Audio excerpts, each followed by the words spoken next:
everyone, and welcome to Celebrating Cinema, a podcast for the love of cinema. I'm your host, Laura Gommans, and I'm here with Kiriko Mechanicus to talk about Christmas.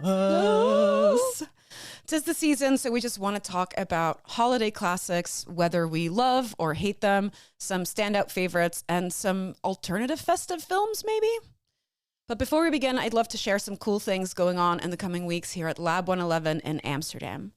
I'm just checking in to see if you got your tickets for our 9th birthday party on the 19th of December. The theme is going to be 9 lives, and you're encouraged to dress up. You know what that means. And to coincide, check out our Felines in Film program, including Breakfast at Tiffany's, Shrek 2, and a sing-along of the awful movie Cats, just basically anything that has cats in it. Okay, Kiriko, Christmas. How are we feeling about Christmas movies?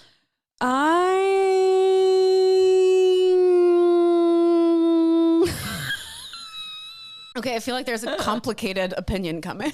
Yeah, I am not a hater of Christmas necessarily, but also definitely not a lover of Christmas. I think this is primarily because I don't have a big family who I sit around the table with to celebrate the whole ordeal.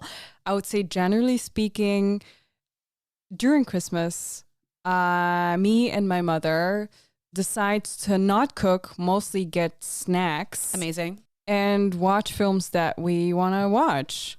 That sounds like such a healthy balance. I just feel like where most Christmas celebrations go wrong is stress around cooking from especially mothers, maybe. Yes. So ordering in sounds lovely. What kind of movies do you sit around and watch? I think it has nothing to do with Christmas, generally speaking, but the practical benefit of Christmas is that you have the time to do whatever the fuck you want. So I think it's a good moment to just like those general like Godfather 1, 2, 3 type of evenings.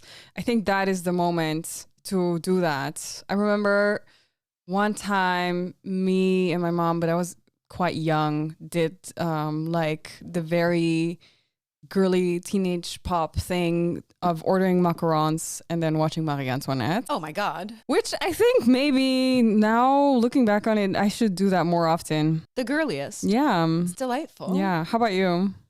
I love Christmas. You have a nice Christmas hat on your head. I know, it's so Christmassy. Yeah, I just really like Christmas. I'm not religious. I grew up religious because I'm from the South, and that's just what you do. You're just like, you're born into Catholicism, and that's basically what happens.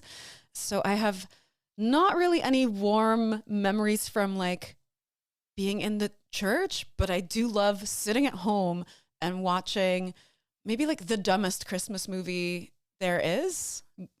So like, I'm a sucker for a Hallmark movie. I'm a sucker for like the shitty movies that Netflix releases every year that might have like Vanessa Hudgens or Lindsay Lohan. And it's always the same story where also basically it goes against everything I believe in. And I think that's why it's maybe like cosplaying as traditional, but it's always about a lady from the big city and she's always talking on her flip phone or something. And she just like, she goes home for Christmas to her small town and then she runs into this guy who's like maybe a lumberjack and maybe they know each other from school. And she's like, ugh, James, you were always such an asshole. And then they have to overcome a small obstacle, like the bake sale can't happen because Old Man John's mill is going to collapse or something. And then the car breaks down as well. Oh my God. And then they have to solve it together. And then he teaches her the meaning of Christmas and then maybe becoming a trad wife. I don't know. So it's delicious. Delicious. It's so delightful. What is the meaning of Christmas? What is the meaning of To become a trad wife. To become a trad wife, obviously, Elliot. Yeah, I think according to those movies, it all feels very like traditional. But what I like about it is kind of the ritual and, you know, the songs. It's, again, we should have a nostalgia buzzer because it's also the nostalgia element. 100%. It's the hot chocolate. It's the Christmas trees. It's the complete and utter predictability of these stories that makes it such a lovely, like, you had a big lunch and then you're going to sit on the couch with a blanket and then your dad's going to be on his iPad and then your mom's going to kind of be running around the house and you're just kind of like half watching this Christmas. I don't know. There's something so cozy about it. It sounds good. Yeah. And then you're just like eating lots of cookies. I don't know. There's something that I really love about it. But also maybe because Christmas is this very set time of year where you reflect on the year and it's a bit sentimental and nostalgic. And I don't know. I should talk to my therapist about it, but I really love Christmas.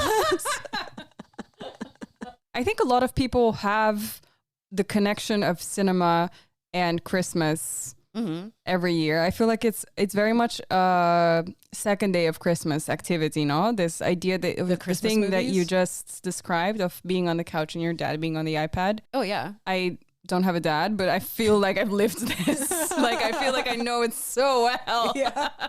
But what do you think is the moment in your life that this started? Do you remember the first Christmas movie on the second day of Christmas when your father did not have an iPad yet? But nope, because I'm older than that. But yes, I do. And I think it is also the start of me being a hardcore rewatcher. I think growing up, before the age of streaming, it was just like, okay, in the week around Christmas, they'd have Home Alone, they'd have Elf, and like all of these different Christmas movies. Gremlins is a big one for my family that you would just like every year sit down, oh, it's on. And you just kind of like catch up somewhere in the second commercial break and you're like, hey, let's roll with this. I could just watch them every year. Like Muppet Christmas Carol, I watch every year just because it's cozy and nice. And also because I genuinely believe that is one of the best movies ever made. Would you say your favorite Christmas movie? Yes. Maybe for those of us, including myself, who are not into the Muppets, could you give a little bit of why this is the best movie in the world? I think what makes it so great is, well, first of all, I love the Muppets.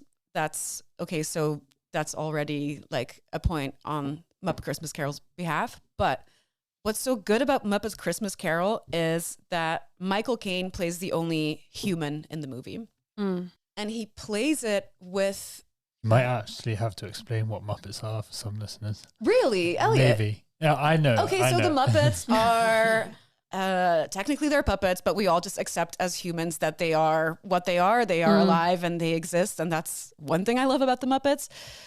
So, Kermit the Frog, Miss Piggy, Gonzo. If not, please give it a Google. I'm sure you've seen them.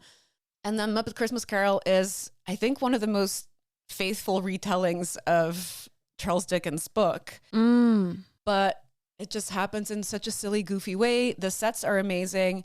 But what makes it so great is that Michael Caine plays it with the seriousness as if he was playing in the Royal Shakespeare Company. Wow.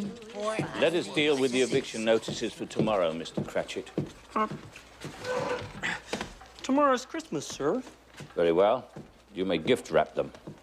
He never plays for laughs, which makes it so great because he's so earnest about it. And then what's this thing? It's like, oh, this is my old job. This is my first job. It's Fozziwig's Rubber Chicken Factory. And he says it with these like misty eyes and it makes you emotional. And it's like, he just said Fozziwig's Rubber Chicken Factory. What do you mean? It's hilarious, but I also always cry. You do go there for a little bit of faith, a little bit of hope that I think is an essential part of Christmas, I would say. I think, yeah, because like a Christmas Carol, the traditional story is, I think, something we should implement if there's higher powers that are listening to this podcast right now. It basically takes a cranky billionaire, or he's not a billionaire in that time, but he's really rich. He's the richest man in town, but he's stingy as hell. He makes people work on Christmas Day, and he's really mean, and everybody hates him. Then at night, he gets visited by 3 ghosts, the ghost of Christmas past, the ghost of Christmas present, and the ghost of Christmas future. And they basically walk him through his life going, hey, like, remember when you were young and this is probably why you hate Christmas. And hey, look at this now. They kind of like walk through his life and everyone's talking about him behind his back, saying that he's such a mean man. And then the ghost of Christmas future shows him that he's basically going to die alone and no one's going to mourn him. And then he wakes up on Christmas Day and he's like, fuck, I need to change everything about my life. I'm going to be the most generous man. Is this film about me? Like, I never got to have the proper Christmas celebration as a child, so that's why I'm like, I don't know. so I wouldn't dark consider you evil necessarily. So I don't know if you need it. It's more this thing is like, oh my God, if we could just do this to Jeff Bezos or Elon Musk, like, can we like Ghosts of Christmas past, present, and future them? Because by the end of it, he's like, I see it now and I want to give to the poor. And basically it's an anti-capitalist. Jesus Christ. Yeah. That's what it's all about. Jesus Christ. Fucking Christ. Wow. So yeah, I think that could also be a thing about Christmas movies, that a lot of them are about sharing and caring about each other and finding community and capitalism and you know, those things.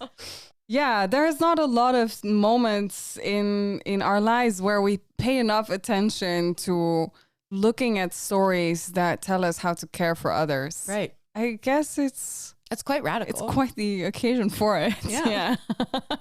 Wow, I will watch this film this Muppet Christmas Carol. Yeah. Oh, do it. It's like 85 minutes or something. That's nothing. It's a breeze. It's hilarious. Wow. I think you'll like it. My sweater is also from Muppet Christmas Carol. So people it was. I thought it was just cute, but it is also just cute, but it is a reference to one of the songs. oh my God. It has great songs. Anyway, this is my 15-minute TED Talk on Muppet Christmas Carol and why I'm convinced. it's great. I'm convinced. So like if we're talking traditional Christmas movies, Gremlins, Home Alone, is that something that means anything to you? No. Do you know? Okay, so do you know what any of those are? Like, but do you have any like nostalgic connection to those movies? Yes. I think I did. So the traditional Christmas movies that were watched in my household when I was a child, I definitely watched Home Alone multiple times. Loved it also. Marv, Harry? why the hell did you take your shoes off? Why the hell you dressed like a chicken? I'm up here, you morons! Come and get me. You guys give up, or you're thirsty for more? It's fun. It's funny because when I think about it, Home Alone is about this still a kid experiencing Christmas by himself. No, isn't that? Yeah. He gets Kevin gets left behind Yeah. because there's like 1,000 children, and then they do a head count, and they're like, okay, Yes, it's fine. And they're it's like, smoking in the "Fuck." plane, and then yeah. So Kevin's left behind, and he has to battle these two burglars who are like, oh, these people aren't around for Christmas. This rich ass neighborhood. We're gonna break into this house. Trump was there at some point. That's the Home Alone second 2. part. Yep. Trump New was York. there. Yes. Famous actor Donald Trump. Yeah, so I think that's Home Alone. I loved, watched many times. Another film that we watched in my household during Christmas was Gone with the Wind. Because Okay. that's, I think, maybe it's just my family, but I think that's a traditional Christmas thing, no? You watch it during Christmas. I'm not sure. I've never seen it. All right, it's boring as hell. Or That's maybe what I hear. Maybe I saw it as a child, so then it's extra boring. But I don't think anything about it. Isn't it also super long? So it's like one of those Mega movies that feels like it long. takes all day, like The Yeah, Sound yeah, of yeah. Music, where you're like, it's still fucking going. Yeah. It's mega long. So those two Christmas movies I can think of now. Another Christmas movie that I don't think I necessarily watched during Christmas, but love a lot, and maybe is not about hope, but it is definitely about something else. Can't wait to hear what's coming. Is Eyes Wide Shut. Christmas movie. Yeah, it is. It is a Christmas movie. Has Christmas lights. And Christmas. yes. And Red Velvet, which I feel like is also very Sure. Christmassy. Yeah. And, they go and buy gifts, which is a Christmas thing. Yeah. Is Eyes Wide Shut a Christmas movie? It is. Yeah. It literally is. Yeah, why the hell not? I always think this is one of those things that really annoys me about the internet sometimes is the like, is Die Hard? I think Die Hard's a Christmas movie, and that's my controversial take. And it's like, that's about as controversial a take as saying you don't like pineapple on pizza. It's Literally. like, that's such an Yeah. internet opinion. Yeah. I think something Think for yourself. set at Christmas, it's a Christmas movie by your rules as well. If something's about giving or whatever, and it could be on during Christmas. What is given in Eyes Wide Shut?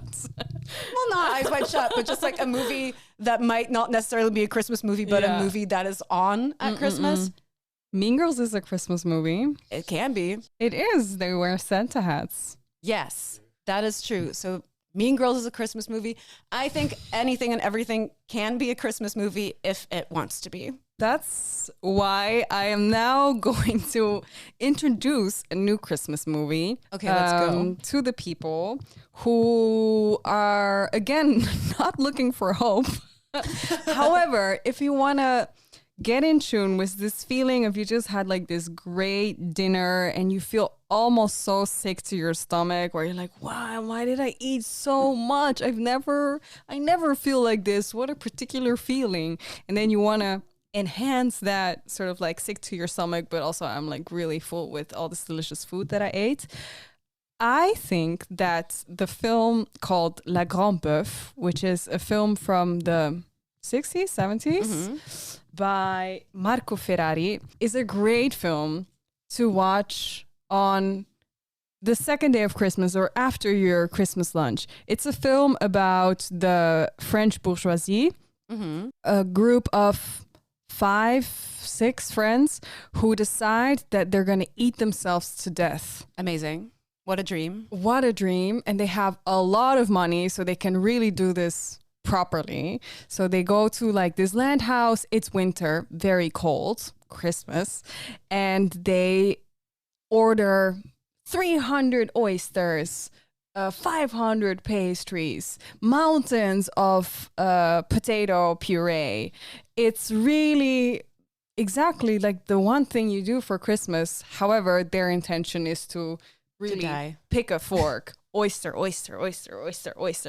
have 12 oysters on their fork and put it in their mouth all at once.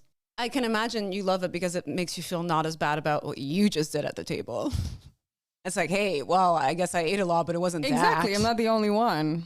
And also, my intentions are not suicide with this meal, so it makes you feel better about yourself. What's the conflict that happens in this movie that makes you love it? One thing that is really beautiful about this film is that you see all these things and they make your mouth water. In the beginning of the film, you're like, damn, like forking 12 oysters and putting them in your mouth all at once, that sounds beautiful. And then they do it a second time, and then they do it a third time. And then they continue on doing this in the film in such extreme matters that it becomes really disgusting to the point where you realize that the riches of having this life is maybe the most disgusting thing that you could go for in life. So it has like this beautiful critique on gluttony, on glamour, on this bourgeoisie lifestyle.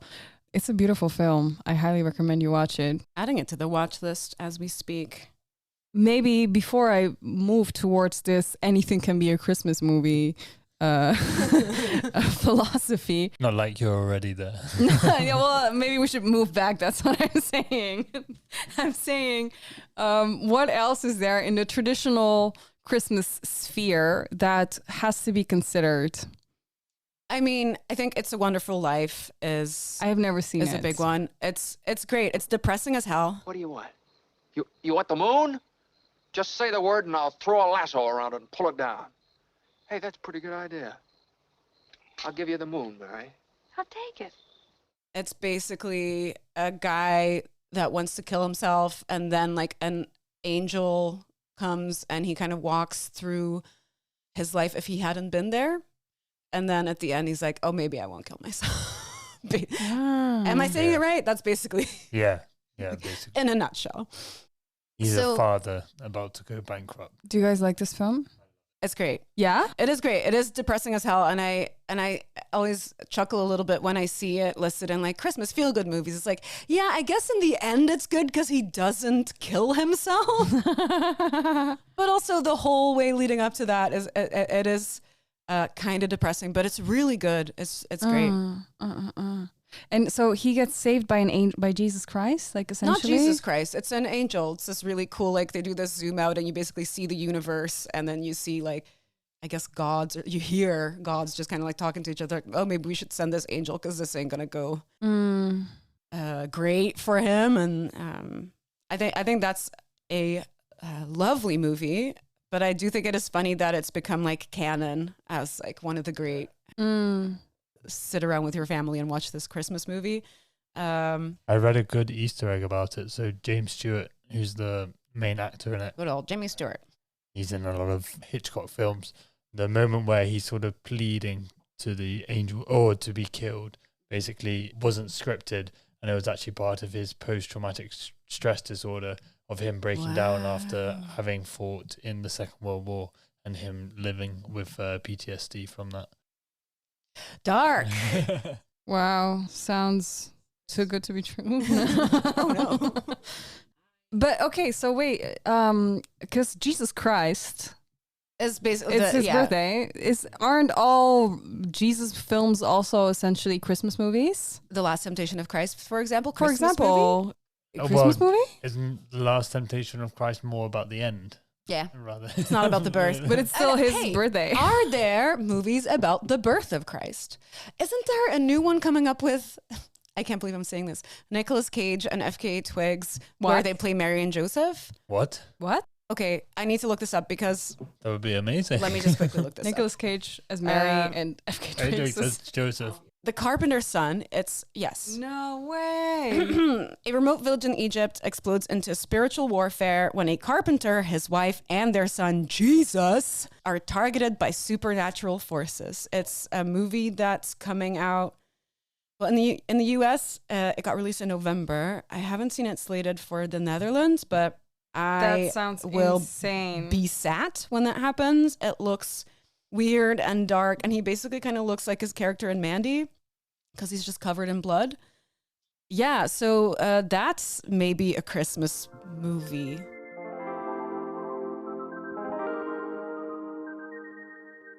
Ooh, I want to talk about The Holdovers. Right. Because that is a new movie, relatively, that has immediately catapulted itself into Christmas tradition for me. You two were unreachable. He was all alone at Christmas. I thought the kid should see his father. It felt so old school. It's like it's so lived in. It's like it's always been around and you just hadn't seen it before. Yeah. Did you like it? I liked it.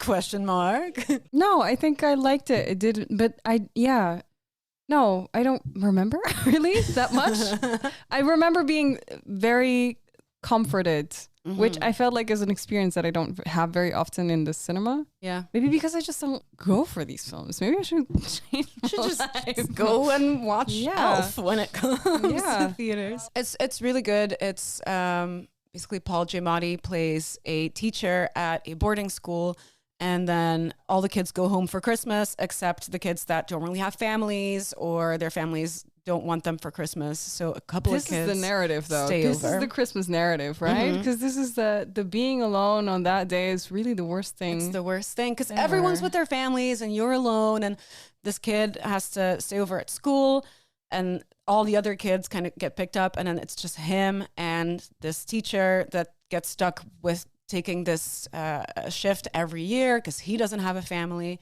and then the lunch lady, right, who's amazing, Dave Joy Randolph, and her son died in the war.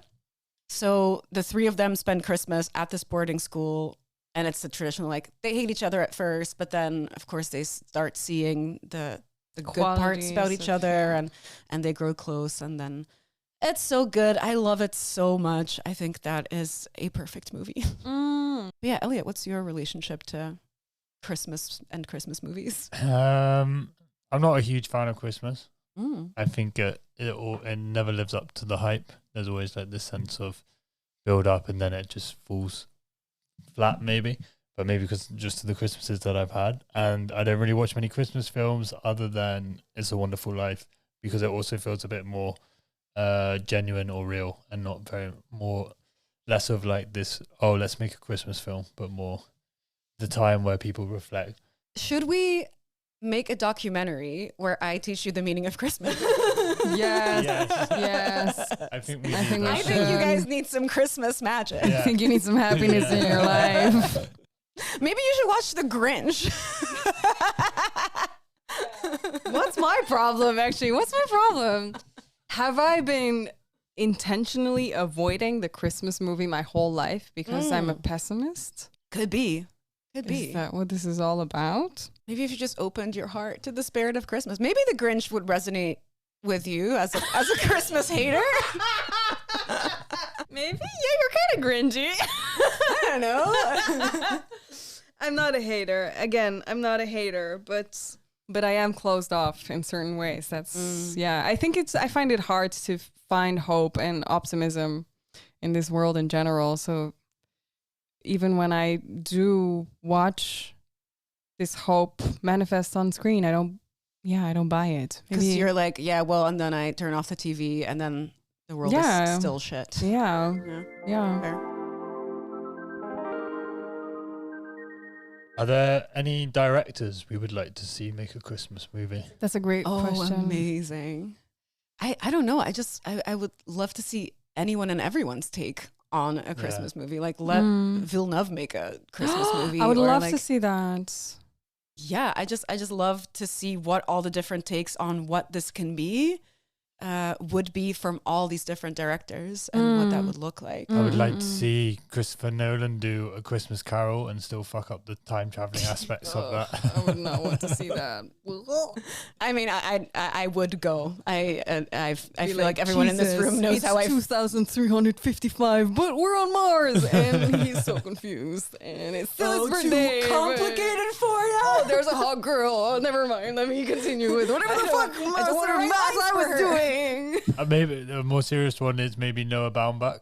I'm sure maybe one of his he's made. Has he not already done something that takes place around like family and Christmas, like what Squid and the Whale and stuff? That's Baumbach, right? Yeah, that is Baumbach. Yeah. I feel like that is, he is very family focused and like focused on family dynamics. So I guess Baumbach would just be quirky conversations around the table and then someone gets mad or sad. Safdie Christmas, though. Safdie Christmas. Safdie Christmas. Marty Supreme Christmas I mean, Day. I would love to see the Safdies remake Jingle All the Way.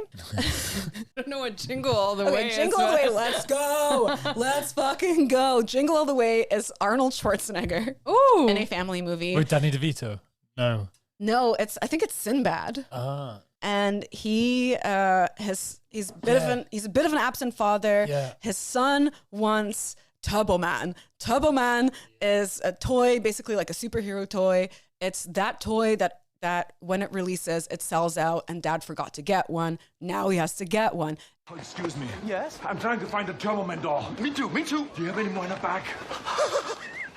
What? I see that one. What did I say? These guys are looking for a Turbo Man? A Turbo Man doll, yes. Basically, Uncut Gems. The toy? He gets into a lot of trouble. Oh my God. He even ends up in the Christmas Day parade as Turbo Man for some reason. It's just a comedy of errors. And he needs to show up for his kid through consumerism. The other one I watch is The Snowman. What is that? Frosty the Snowman? No. The stop motion or the old, I think it's like a British animation. Yeah, The Snowman is a silent What's it about? animation film. It's about a boy who builds a snowman and it comes to life. Wow. And they go flying together. But they go flying together? Yeah. As snowmen do? Yeah, as snowmen do. Which is really nice. The other one... It's really nice. It is. I recommend that one. This reminds me of that Fever Dream Jack Frost. Yes, that's the one I was just about to say. That's the one. Do you know about this, Kiriko? Enlighten me, please. So, Michael Keaton is someone's dad. And he dies in a car crash? I'm just saying everything with a question mark because I'm not sure I remember. Yeah, he's driving home for Christmas. He's driving home for Christmas. And then he dies. And then his son misses him and he builds a snowman. And then the snowman, his soul inhabits this snowman? Yeah, the dad question comes mark? back. Charlie, it's me, Dad. Honest. I can explain everything. Get away from me! Well, I can't explain the part about me being a snowman, but... Charlie! Weird as hell. And I don't remember what happens after, but... They hang out and do all the things that his dad didn't get to do, of like playing ice hockey with him. But then So the Iceman is a better dad than the actual pretty dad. much, yeah. And then... But he melts, of course. Exactly. Oh, God, of course he only melts. when he's ready. Only when the kid has had the experiences with the dad, I guess. Oh, my I don't God. know. That was weird as hell. There's one Christmas movie that is so loved by so many, not me. And hated by you. Yeah, I think Love Actually is one of those movies that comes back every Christmas. Everybody's like, it's time, we can watch Love Actually. And it's like, I hate everything about this movie. I don't fuck with it either. I can't watch it without going, Keira Knightley 17, Keira Knightley 17, Keira Knightley 17. God. And just like, how are we supposed to? So that main storyline with the Keira Knightley married that guy, then that guy's best friend shows up at the door being like, actually, I'm in love with you. And we're supposed to go, oh, that's so romantic. I would kick that man in the nuts so hard they would come out his mouth. That is not an acceptable thing to do to your best friend.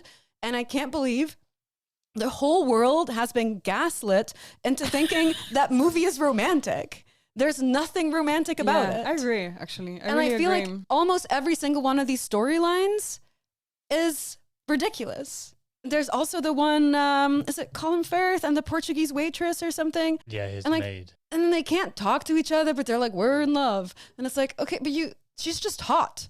That's all it, like, what? Like, why?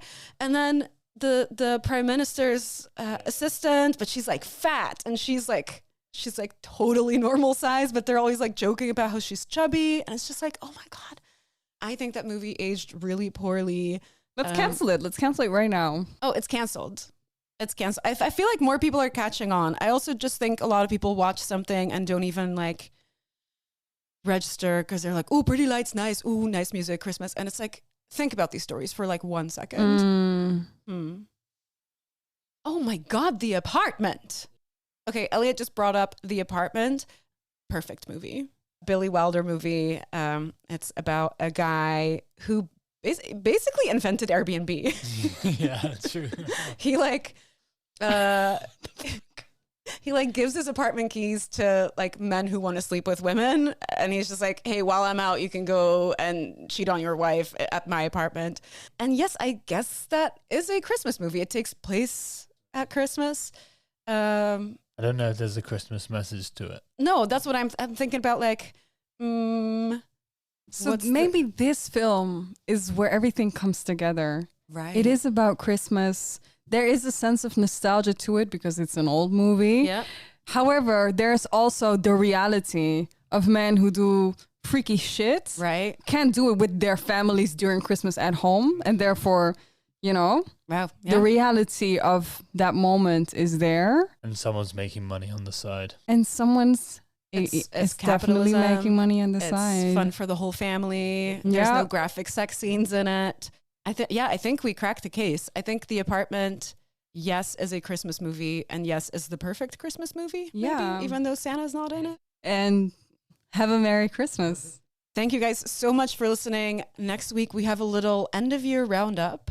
And I hope you have a lovely Christmas and that the Christmas spirit may live forever in your hearts. And in your apartment. Thank you guys so much for listening.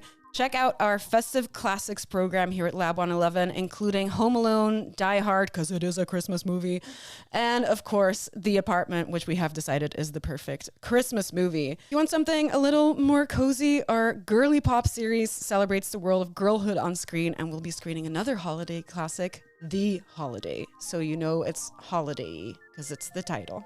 Stay connected with us at Celebrating Cinema and Lab by following at Lab111 on Instagram and Letterboxd. Do you love what we do? Support us by leaving a review on your favorite podcast platform. It really helps us climb the ranks of the podcast charts. This was a Lab 111 production, edited and produced by Elliot Bloom with music from Hugo Emertzal and artwork from Studio FFF.